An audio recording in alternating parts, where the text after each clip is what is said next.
Pernah nggak sih kalian lihat ribuan data acak dan mikir gimana caranya komputer ngerapin itu semua cuma dalam hitungan detik? Nah, di Expander kali ini, kita bakal bongkar habis salah satu algoritma paling elegan di ilmu komputer, yaitu Quicksort. Barang saya, kita bakal jalan pelan-pelan, tahap demi tahap, untuk membedah konsep visualnya secara interaktif. Yuk, langsung kita mulai aja. Untuk sesi kita kali ini, alurnya gampang kok. Kita mulai dari pengenalan konsep dasar, lanjut ke cara nentuin pivot dan partisi, lalu simulasi dengan angka beneran, ada sedikit kuis tebak-tebakan nanti, dan ditutup dengan bedah kode plus efisiensinya. Oke, kita masuk ke bagian pertama. Konsep utamanya, strategi divide and conquer. Coba bayangin kalian disuruh ngerapiin buku satu perpustakaan raksasa yang berantakan di lantai. Kalau dikerjain sekaligus, ya pasti pusing 7 keliling kan? Nah, pendekatan yang dipakai komputer tuh jauh lebih pintar. Namanya divide and conquer. Daripada repot mikirin semuanya sekaligus, masalah besar ini dipecah jadi potongan-potongan kecil yang lebih gampang diurus. Setiap potongan diurutin sendiri-sendiri, terus pas udah rapi, tinggal digabungin lagi deh. Sesimpel itu idenya. Lanjut ke langkah teknisnya, yaitu menentukan pivot dan membagi data lewat proses partisi. Prosesnya ini lumayan intuitif kok. Kalian bisa anggap si pivot ini kayak semacam titik acuan atau pos penjagaan gitu. Langkah pertama, kita pilih satu elemen buat jadi pivot. Langkah kedua, kita bandingin semua elemen lain sama si pos penjaga ini. Dan langkah ketiga, aturannya tegas banget. Semua angka yang nilainya lebih kecil wajib geser ke kiri. Yang lebih besar, langsung pindah ke kanan. Rapi dan sangat terstruktur. Jadi, buat ngerangkum tahap penting ini, begitu data udah berhasil dipisah di sekitar pivot, tugas si pivot itu selesai. Dia nggak perlu pindah-pindah lagi, karena posisinya udah pasti benar secara permanen.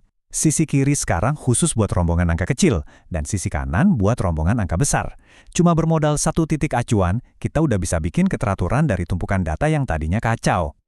Nah, biar nggak cuma teori, sekarang kita masuk ke contoh nyatanya. Kita bakal lakuin simulasi langkah demi langkah. Coba perhatiin deretan angka yang warnanya biru ini. 8, 3, 1, 7, 0, 10, dan 2.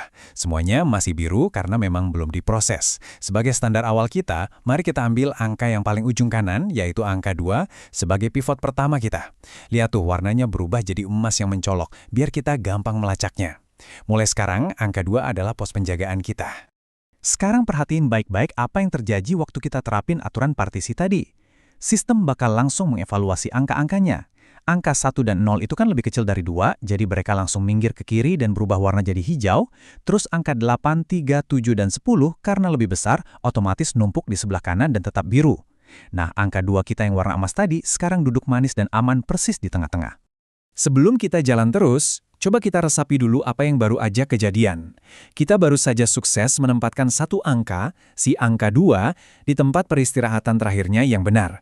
Memang tugasnya belum selesai semua, tapi ukuran masalah kita kan menyusut drastis. Terus ngapain lagi setelah ini? Ya kita tinggal ulangi aja proses yang sama persis tadi untuk dua kelompok yang baru ini, kelompok hijau di kiri dan kelompok biru di kanan. Itulah kekuatan sebenarnya dari memecah dan menaklukkan. Sekarang, waktunya sedikit kuis. Kita uji pemahaman kalian soal tebak langkah selanjutnya. Fokus ke kelompok angka baru yang ada di sebelah kanan aja ya, yang isinya 8, 3, 7, dan 10. Menurut kalian, angka mana yang bakal dipilih sistem buat jadi pivot berikutnya? Ingat lagi aturan main super simple yang kita pakai dari awal? Coba ditebak. Saya kasih waktu 2 detik. Ya, jawabannya 10. Kalau kalian tebak angka 10, berarti kalian udah bisa berpikir layaknya sebuah algoritma. Program ini tuh sama sekali nggak berusaha jadi sok rumit. Dia murni cuma mengulang logika dasar yang sama berkali-kali di potongan data yang makin mengecil. Dan konsistensi inilah yang bikin dia cepat banget. Oke, kita sampai di bagian terakhir. Mari intip di balik layar untuk menganalisis kode dan tingkat efisiensinya. Kalau kita jejerin kode aslinya dengan visualisasi langkah yang barusan kita lakuin, misterinya langsung hilang kan? Coba perhatiin fungsi partition itu. Itu tuh sebenarnya cuma baris instruksi untuk ngegeser angka ke kiri dan ke kanan, ngelewatin si pivot emas kita tadi. Terus, fungsi quicksort yang manggil dirinya sendiri 2 kali di bawahnya, itu adalah perintah ke komputer buat ngurusin subarray sebelah kiri dan subarray sebelah kanan. Benar-benar elegan dan rapi. Nah, coba lihat notasi Big O ini, O log N. Buat kalian yang mikirin soal efisiensi dan konsumsi memori, ini buktinya. Angka ini secara matematis nunjukin kalau quicksort itu super hemat penggunaan memori. Kenapa? Karena dia mengurutkan elemen langsung di tempat asalnya, atau in place.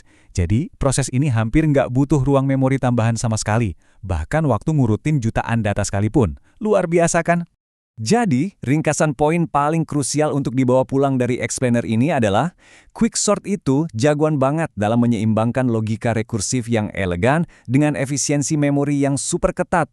Algoritma ini nggak rakus memakan RAM komputer kalian, tapi kerjanya kilat. Itulah alasan pasti kenapa dia terus diandalkan jadi pondasi di berbagai sistem komputasi modern sampai hari ini. Tapi sebelum kita bungkus sesi ini, saya mau ninggalin satu pertanyaan yang lumayan kritis nih.